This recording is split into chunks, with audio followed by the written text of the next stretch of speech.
Um, so today we'll be talking about 2 years since the abrogation of Article 370 and what the situation is in Jammu and Kashmir since then. Of course, if you believe the Modi regime's pet media, they will tell you how wonderful everything is in Kashmir, how everyone is terribly happy in Kashmir, and everyone welcomes the abrogation. There is no unhappiness, and so on and so forth. But today we want to address this live session to those who are not just looking for some reassuring myths, and they are not looking for hatred. They are not looking for a sense of triumph over Kashmiri people or over Muslims or whatever it is. They are looking for facts, and they are genuinely wanting a democratic treatment of everybody. They want a democratic solution to existing disputes. We are addressing this to those of you in India, in our country, in the world, who really are standing for these values. And after all, these are supposed to be the foundational values of democratic countries everywhere. Now, so today, if you see actual footage from Kashmir, you'll see that there is footage of the police forcibly opening shutters of the closed shops, whereas shopkeepers are trying to keep their shutters closed as a symbolic band to remember, in protest against the abrogation of Article 370, to show that there is no normalcy, right? But 2 years back, on the same date, 5th August 2019, you may remember that the police had done the exact opposite. They had been forcing the shopkeepers to keep their shops open, and show that in order to show that everything is no, they had at that time been forcing the shops to shut. Today they are forcing the shops to open, and 2 years back they had been forcing the shops shut in order to enforce a lockdown that the Modi regime had imposed while announcing the abrogation of Article 370 and the stripping of Jammu and Kashmir of any special status as a state, right? And the trifurcation of Jammu Kashmir, Ladakh, right? So when they announced all this and they did all this then, so you just think about it that the police is doing today the exact opposite of what it was doing then. And whether it was then or now, Kashmiri people did not have a right to decide on something as simple as will they or will they not keep their shops open. If the Modi regime, if the central government says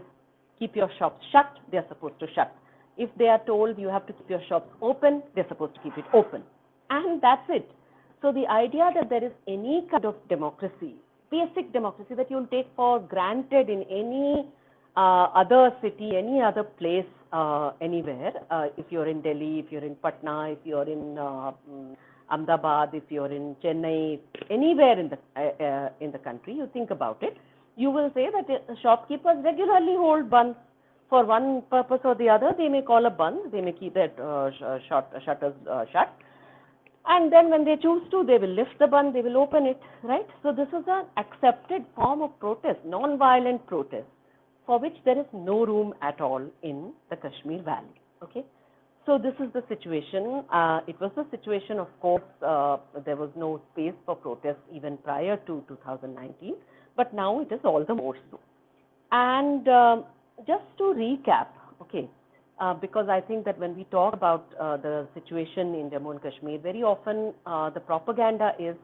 अभी तक तो मैं अंग्रेजी में बोल रही थी, मैं चाहती हूँ कि मैं हिंदी अंग्रेजी दोनों में बोलूँ, तो अभी मैं हिंदी में शुरू करती हूँ और उसके बाद में अंग्रेजी में संक्षिप्त में बोलती हूँ। तो आज आप लोगों ने सुना होगा कि 370 के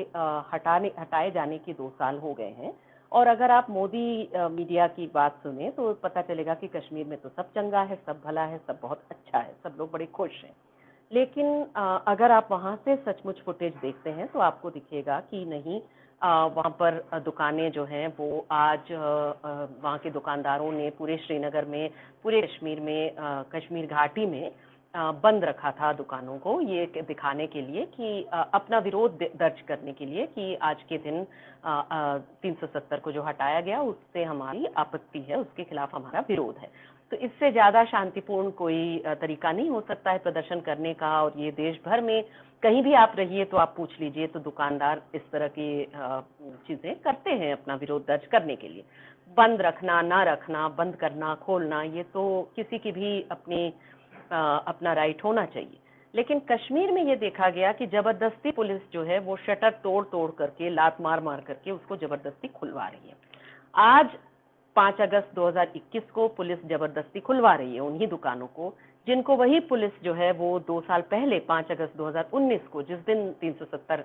हटाया गया, उस दिन पुलिस जबरदस्ती बंद करवा रही थी उन्हीं दुकानों को, जब दुकानदार उसे खुला रखना चाहते थे। उस समय ईद कुछ ही दिनों बाद था, लोग चाहते थे दुकानें खुली रखें, और उसमें जबरदस्ती लॉकडाउन लाने के नाम पर, और ये कोविड से कोई लेना देना नहीं था, इसको लॉकडाउन कहना भी सही नहीं है, ये एक दमनकारी, पूरी तरह से सब चीजें, इंटरनेट सब बंद, सारी चीजें, मैंने एक तरह से कश्मीर के लोगों को बिल्कुल खुलेआम पूरी दुनिया के सामने किसी पिंजड़े में बंद करने के बराबर था वो, जो पिछले 2 साल पहले किया गया। ठीक, तो उसमें आप सोचिए कि पुलिस जब कहेगी तब आपको दुकान बंद करने होंगे, पुलिस जब कहेगी तब आपको दुकान खोलने होंगे। तो इसका मतलब आप दुकान कब खोलेंगे, दुकान कब बंद करेंगे, इतना भी तय करने की आपके पास अधिकार नहीं है। ये कश्मीर की असलियत है, असली स्थिति है। तो इसमें अगर किसी को भी डाला जाए, आप किसी भी, आप कहीं किसी कोने में रहिए, कहीं किसी जगह पे रहिए, आप अपने आप से पूछिए कि अगर आपके समुदाय को, आपकी भाषा बोलने वाले लोगों को, आपके साथ माने जिनको आप समझते हैं कि ये मेरा समुदाय है, उसको अगर इतना शांतिपूर्ण हड़ताल करना चाहूं कि नहीं, शांतिपूर्ण बंद रखना चाहूं दुकानों को कि नहीं, ये भी जगह ना दी जाए, ये भी अधिकार ना दिया जाए, आपको कैसा महसूस होगा, ये सोचिए। तो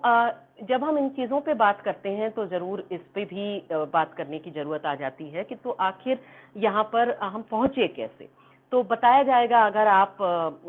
मोदी सरकार की बात सुने, सरकार की बातों का प्रचार करने वाले लोगों को सुने, तो वो सारे यही बताएंगे कि भाई समस्या तो 70 साल से बनाए रखा था, ये सब जो है नेहरू ने बनाया था, और नरेंद्र मोदी आकर के इसको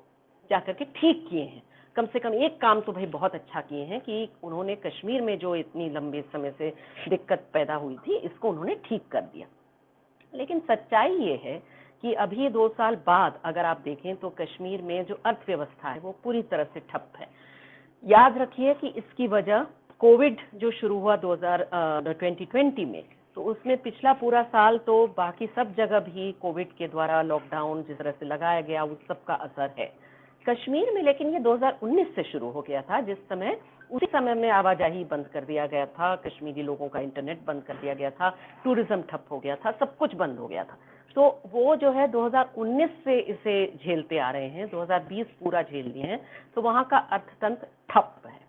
और इससे पहले कश्मीर जो है वो ज्यादा अच्छी जगह पर था। वहाँ पर जो मजदूर, आप जिस भी राज्य में रहते हो, आप मजदूरों से पूछ करके देखिए कि क्या आप में से कोई वहाँ मजदूरी करने जाते थे। वो बताएंगे आपको कि कश्मीर तो हमारा दुबई था, हम वहाँ जा पाते थे और अच्छी सैलरी जो दूसरी जगह कहीं नहीं मिलेगी वो हमें वहाँ मिल पाता था, और काफी शांतिपूर्ण तरीके से हम लोग वहाँ रह पाते थे। ये आज जो सब कुछ बंद हुआ है, ये जो हालात खराब हुए हैं वहाँ पर, ये तो सीधे सीधे पिछले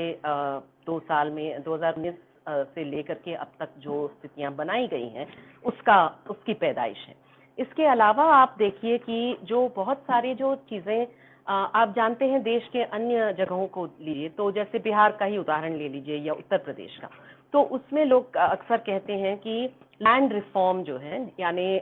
जमीन में भूमि सुधार कभी से किया नहीं गया, और इसकी वजह से वहां पर बहुत सारे बड़ी संख्या में भूमिहीन लोग हैं, किसान जो है बहुत गरीब हैं, किसान खराब हालात में हैं वगैरह। लेकिन जम्मू कश्मीर में 1950 में ही ये जो है Jammu Kashmir big landed estates abolition act पास किया गया था। उस समय के जो वहाँ के प्राइम मिनिस्टर कहलाते शेख अब्दुल्ला, उनके द्वारा उनकी सरकार के द्वारा, और उसके हटाए जाने से उस एबॉलिशन एक्ट से क्या हुआ, इसका मतलब बड़े जमींदारी को खत्म करने का। और वो इतने अच्छी तरीके से वहां लागू हुआ था कि वहां सचमुच में छोटे किसान जो हैं वो एक बड़े छोटे किसानों का एक बड़ा तबका वो सचमुच में उसके हाथ में जमीन आई थी, वो अच्छी खेती कर पा रहा था और सारी चीजें। तो ये सारी चीजें आज फिर उस कानून को पलट दिया जा रहा है ताकि बड़ी बड़ी जमीनें जो हैं वो बड़े बड़े कॉरपोरेशंस को दी जा सके। इसके लिए ये खत्म किया जा रहा है। और आप समझ रहे हैं कि कौन से कॉरपोरेशन है जो लाइन में लगे हैं वहां की जमीन छीनने के लिए, वहां की जमीन लूटने के लिए। तो इसके लिए ये वही अडानी अंबानी जो बाकी सब जगह लूट मचाए हुए हैं, लूट का दरवाजा खोलने का काम जो है वो आर्टिकल 370 के हटाए जाना ने किया। बाकी जो टूरिज्म वगैरह के लिए जो टैक्स वेवर मिलता था, और ये टूरिज्म के लिए टैक्स वेवर आप समझ लीजिए ये कोई खास कश्मीर की चीज नहीं है। जहां टूरिज्म होता है टूरिज्म के लिए टैक्स वेवर सरकार देती है, लेकिन टूरिज्म के लिए टैक्स वेवर न दे करके, और जो जिस टूरिज्म की इंडस्ट्री को बहुत बुरी तरह से 2019 का जो ये पूरा दमन का दौर था उसने उसके बाद में कोविड के लॉकडाउन ने वो अभी तक वो उभर नहीं पाया है, ठीक नहीं हो पाया है। इसके अलावा जो बड़े बड़े चेंजेस जो करने की कोशिश है, बदलाव जो करने की बात है मोदी सरकार ने जो किया है, तो वहाँ के डोमिसाइल कानून को बदलना, डोमिसाइल देना, यानी जिस चीज का वो प्रचार करते हैं बाकी जगह ये कह करके कि अब तो जो चाहे वो कश्मीर में जमीन खरीद सकता है। इस बात को हमने पहले भी बताया कि देखिए अन्य भी कई जगह जैसे पहाड़ी इलाकों में, जैसे आदिवासियों के इलाकों में, जहां पर मनमाने तरीके से कोई जा करके जमीन नहीं खरीद सकता। ये चीजें क्यों बनाई जाती हैं, ये जगहें, ये कानून क्यों बनाए जाते हैं, ताकि जो है वहाँ की खास जो संस्कृति है, वहाँ की खास जो स्वायत्ता है, वहाँ की खास जो भाषा है, जो भी वहाँ का परिवेश है, वो बनाए रखे जाने के लिए। ठीक है, तो ये कानून जब कश्मीर में लागू हो रहे हैं तो उस समय आप कह देते हैं ये देश विरोधी है, देश को बांट रहा है और क्या क्या, और आप उसको हटा दे रहे हैं। लेकिन आप बाकी जगह तो रखे हुए हैं, बाकी जगह तो आप हटाएंगे तो उसका जबरदस्त विरोध होगा। जाहिर सी बात है कश्मीर में भी इसका विरोध है, और उन्हीं वजहों से है जहां लोग कहते हैं कि आप ऐसा कानून बदल करके आप कुल मिलाकर के कश्मीर की जो डेमोग्राफी है, कश्मीर में कौन लोग रहते हैं, कश्मीर का अपना जो सामाजिक जो मैप है उसमें आप चेंजेस कर रहे हैं, उसमें आप बदलाव ला रहे हैं। यानी वहाँ के समाज का पूरा जो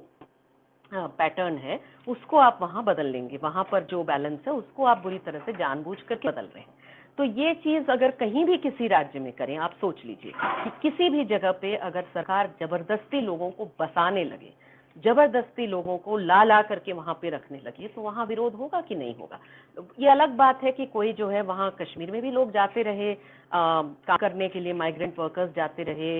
जैसे कि बाकी जगह भी जाते रहे, उनका विरोध कश्मीर में तो कभी नहीं हुआ। लेकिन ये एक अलग चीज है जिसको लेकर के एक जाहिर सी बात है कि एक विरोध है और विरोध करने लायक भी है। तो जो बातें नरेंद्र मोदी सरकार कह रही थी कि 370 धारा हटा देने से सब हो जाएगा, ये चीजें कहाँ हों,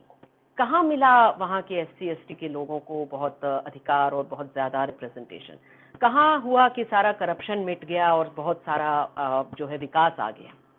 ये चीजें तो हुई नहीं। वहाँ के लोगों से पूछिए तो कह रहे हैं कि करप्शन भाई अभी भी है, बस इतनी बात से करप्शन के खिलाफ बोलने की जितनी थोड़ी बहुत जगह बची हुई थी वो भी छिन गया है, अभी कोई बोल नहीं सकता। वहाँ के जो लोग सत्ता में थे वो सत्ता में है नहीं, ठीक है, लेकिन सत्ता में है कौन? सत्ता में कोई कश्मीरी है ही नहीं। सत्ता में जो है केंद्र के जो गुजराती बैठे हुए हैं वही लोग हैं जो चला रहे हैं, कश्मीर को भी चला रहे हैं, ठीक है। तो वहाँ के कश्मीरी लोगों को तो अपना जो अधिकार है कि लोकतांत्रिक तरीके से, माने यहाँ तक कि जो चुनाव होने की बात जो कहती थी सरकार, वो सब भी बहुत ही दूर की कौड़ी है, कतई नहीं हुआ है। खुल के सरकार ये कह रही है, हमारी सरकार, कि भाई कश्मीर में ऐसा करके हम लोगों ने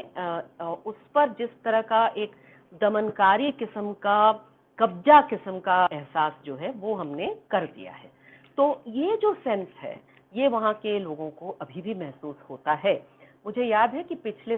जो 2019 में जब ये किया गया तो 5 तारीख को, तो 9 तारीख से 13 तारीख तक हम 4 लोग, जिसमें मैं भी थी, CPM से मेमोना मुल्ला थी, जौद्रेज थे जो कि अर्थशास्त्री हैं और सामाजिक कार्यकर्ता हैं, और विमल भाई थे जो कि national alliance of people's movement से थे, पर्यावरण वाले आंदोलनों से जुड़े हुए थे। हम लोग 4 लोग वहाँ पे 9 तारीख को गए थे और वहाँ पर कई दिन बिताए थे, 4-5 दिन हम लोग बिताए थे। वहाँ के लोगों से सबसे पहली जो डायरेक्ट खबरें थी, जो कि गोदी मीडिया कतई नहीं दिखा रही थी, उस तक दूसरा कोई भी मीडिया दिखा नहीं पा रहा था भारत में, हम लोगों ने जाकर के जो वहाँ की सच्चाई थी उसको हम ले आए थे। मुझे अभी भी याद है कि वहाँ के लोग जिस बात को कह रहे थे, वो इस चीज को कह रहे थे कि देखिए, ये जो काम किया है, ये हमें छोटा महसूस करने के लिए, हमें ह्यूमिलिएट करने के लिए किया गया है, हमको नीचा दिखाने के लिए, हमारे ऊपर एक तरह का फतह दिखाने के लिए किया गया है। और इसके साथ वो एक चीज जोड़ रहे थे, वो कह रहे थे कि जो तार जोड़ता था, जो भी ये संवैधानिक तार था, जो कि कश्मीर और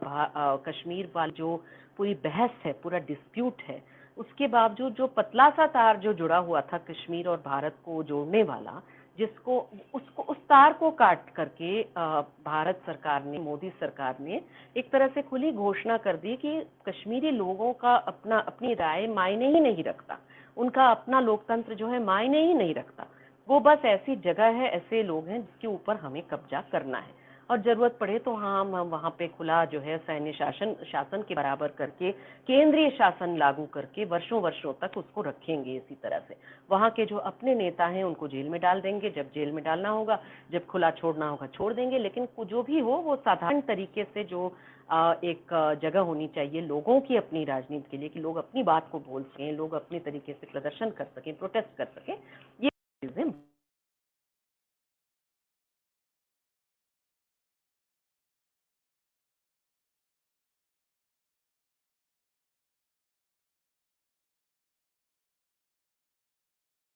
देती हूँ उनको।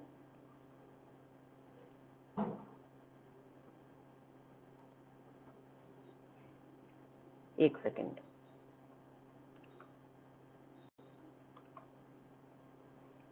हाँ, तो आगे बढ़ते हैं। तो इसमें मैं इस बात को भी थोड़ा सा संक्षिप्त में बताना चाह रही थी कि जो इतिहास की बात है, देखिए कि कश्मीर को लेकर के जो जो चीजें बोली जाती हैं, याद रखिए कि हमारे टेक्स्ट बुक्स में ये सारी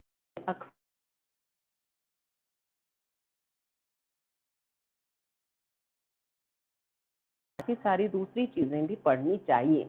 समझने की कोशिश करनी चाहिए किसी भी चीज को। आप उस पक्ष से हो सकता है कि कश्मीरी कोई आपके जान पहचान के जो लोग हों, कश्मीरी